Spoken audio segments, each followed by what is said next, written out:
രാവിലെ എണീറ്റ ഉടനെ തന്നെ ഒരുപാട് നേരം തുമ്മുക, കണ്ണ് ചൊറിച്ചിൽ, മൂക്ക് ചൊറിച്ചിൽ, ചെവി ചൊറിച്ചിൽ, ഇതൊക്കെ അലർജി ഉള്ള ആൾ അനുഭവിക്കുന്ന വലിയൊരു ബുദ്ധിമുട്ടാണ്.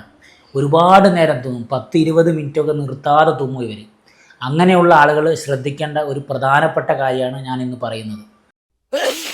ഇങ്ങനെ തുമ്മാനുള്ള ഒരു പ്രധാന കാരണം നമ്മുടെ ബെഡ്ഷീറ്റിലുണ്ട്, തലേണ കവറിലുണ്ട്. ഒരു ഹൗസ് ഡസ്റ്റ് മൈറ്റ് എന്ന് പറയുന്ന ഒരു ഡസ്റ്റ് മൈറ്റ്, അതായത് പൊടിച്ചെള്ള് എന്ന് പറയുന്ന കണ്ണുകൊണ്ട് കാണാൻ പറ്റാത്ത സൂക്ഷ്മജീവി. ഇത് നമ്മുടെ ബോഡിയിലുള്ള ഡെഡ് സെല്ല് തിന്നിട്ടാണ് ജീവിക്കുന്നത്. നമ്മൾ രാത്രി മുഴുവൻ ബെഡ്ഷീറ്റിൽ കിടന്ന് ഉറങ്ങുമ്പോൾ ഇതിൻ്റെ വിസർജ്യം അല്ലെങ്കിൽ ഇതിൻ്റെ ബോഡിയിലുള്ള പ്രോട്ടീൻസ് ശ്വസിച്ചിട്ട് അതിനോടുള്ള അലർജിയാണ് നമ്മൾ ഈ രാവിലെ കാണിക്കുന്ന കണ്ണ് ചൊറിച്ചിലും മൂക്ക് ചൊറിച്ചിലും ഒരുപാട് നേരമുള്ള തുമ്മലൊക്കെ. അപ്പോൾ നമ്മൾ എന്താ ചെയ്യേണ്ടതെന്ന് വെച്ച് കഴിഞ്ഞാൽ, നമ്മുടെ ബെഡ്ഷീറ്റും പില്ലോ കവറും ആഴ്ചയിൽ ഒരു തവണയല്ല വാഷ് ചെയ്യേണ്ടത്, 2 തവണ വാഷ് ചെയ്യുക.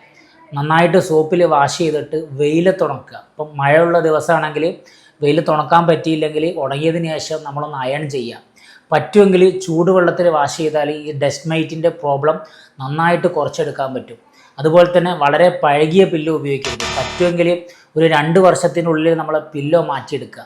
അതുപോലെ തന്നെ ഈ ഡസ്റ്റ് മൈറ്റ് ഈ കട്ടിയുള്ള കർട്ടനിലും കട്ടിയുള്ള കമ്പിളി പുതപ്പിലൊക്കെ ഉണ്ടാകും. അതുകൊണ്ട് കട്ടിയുള്ള കമ്പിളി പുതപ്പും കട്ടിയുള്ള കർട്ടനൊന്നും ഉപയോഗിക്കാതിരിക്കുക. അതുപോലെ നമ്മുടെ റൂമിലുള്ള മാറ്റൊക്കെ ഇടയ്ക്കിടയ്ക്ക് ചേഞ്ച് ചെയ്യുക. ഇങ്ങനെയൊക്കെ ചെയ്ത് കഴിഞ്ഞാൽ രാവിലെ ഉണ്ടാകുന്ന ഈ തുമ്മലും കണ്ണു ചൊറിച്ചിലൊക്കെ ഒരളവ് വരെ നമുക്ക് കുറച്ചെടുക്കാൻ പറ്റും.